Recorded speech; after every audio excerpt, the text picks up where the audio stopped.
कल्पना कीजिए, आपका कल परीक्षा है और आप पूरी रात जागकर पढ़ रहे हैं। आपने पूरी किताब को हाइलाइटर से रंग दिया है, नोट्स को बार बार पढ़ रहे हैं और आपको लगता है कि आपकी तैयारी पूरी है। लेकिन अगले दिन जब आप परीक्षा कक्ष में बैठते हैं तो अचानक 70% जानकारी आपके दिमाग से गायब हो चुकी होती है। क्या ये कहानी जानी पहचानी लगती है? अब दूसरी तरफ देखिए, जापानी और चीनी छात्रों को। वे हजारों मुश्किल अक्षर और गणित के सूत्र याद कर लेते हैं और उन्हें जिंदगी भर नहीं भूलते। क्या उनके पास कोई सुपर पावर है? बिल्कुल नहीं। वे बस पढ़ाई करने का एक अलग तरीका इस्तेमाल करते हैं। आज हम उन्हीं एशियन स्टडी सीक्रेट्स को समझेंगे जो आपकी पढ़ाई को हमेशा के लिए बदल देंगे। हम में से ज्यादातर लोग एक बहुत बड़ी गलती करते हैं। हम रट्टा मारते हैं।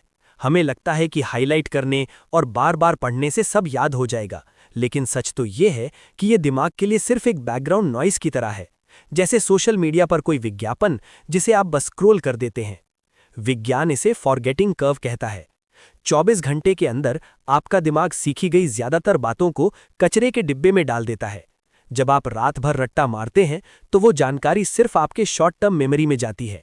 इसीलिए परीक्षा कक्ष से बाहर निकलते ही आप सब कुछ भूल जाते हैं। लेकिन जापानी छात्र इस समस्या को 3 शक्तिशाली तरीकों से हराते हैं। पहला सीक्रेट है कुमन मेथड। जब आप एक मोटी किताब देखते हैं तो डर लगता है। जापानी छात्र कभी भी एक साथ सब कुछ पढ़ने की कोशिश नहीं करते। वे अपनी पढ़ाई को छोटे छोटे निवालों में बांट लेते हैं। परीक्षा से एक रात पहले 50 पेज रटने के बजाय वे 50 दिनों तक रोज 1 पेज पढ़ते हैं। ये धीमा लग सकता है, लेकिन ये अविश्वसनीय रूप से असरदार है।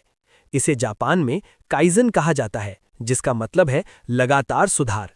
सोचिए, अगर आप जिम जाते हैं तो पहले दिन ही 100 किलो वजन नहीं उठाते। आप हल्के वजन से शुरुआत करते हैं और धीरे धीरे ताकत बढ़ाते हैं। पढ़ाई भी बिल्कुल वैसे ही काम करती है। रोज सिर्फ 1% बेहतर बनिए और कुछ ही महीनों में आप मास्टर बन जाएंगे। क्या आप किताब खोलते ही फोन चेक करने लगते हैं? जापानी छात्रों का दूसरा सीक्रेट है शुहारी, यानी फोकस करने का एक अनुष्ठान या रिचुअल बनाना।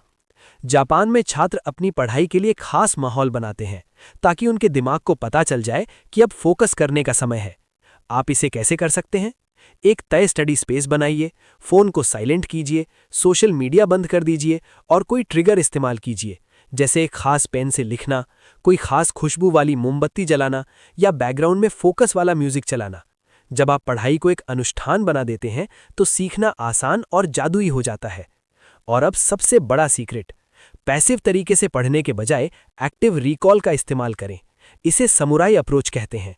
किताब बंद करें, एक खाली पन्ना लें और जो भी याद है उसे लिखें।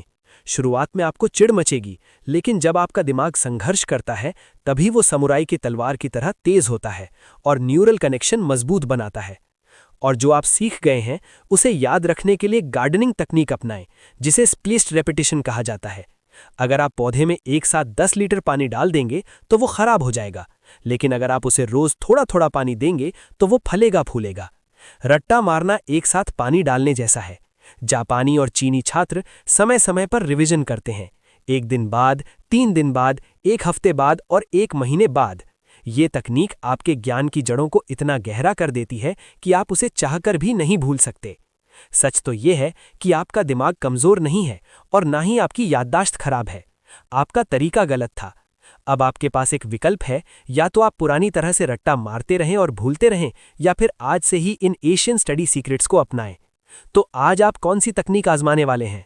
कुमन, काइजन या शुहारी? मुझे कमेंट्स में अभी लिखकर बताएं।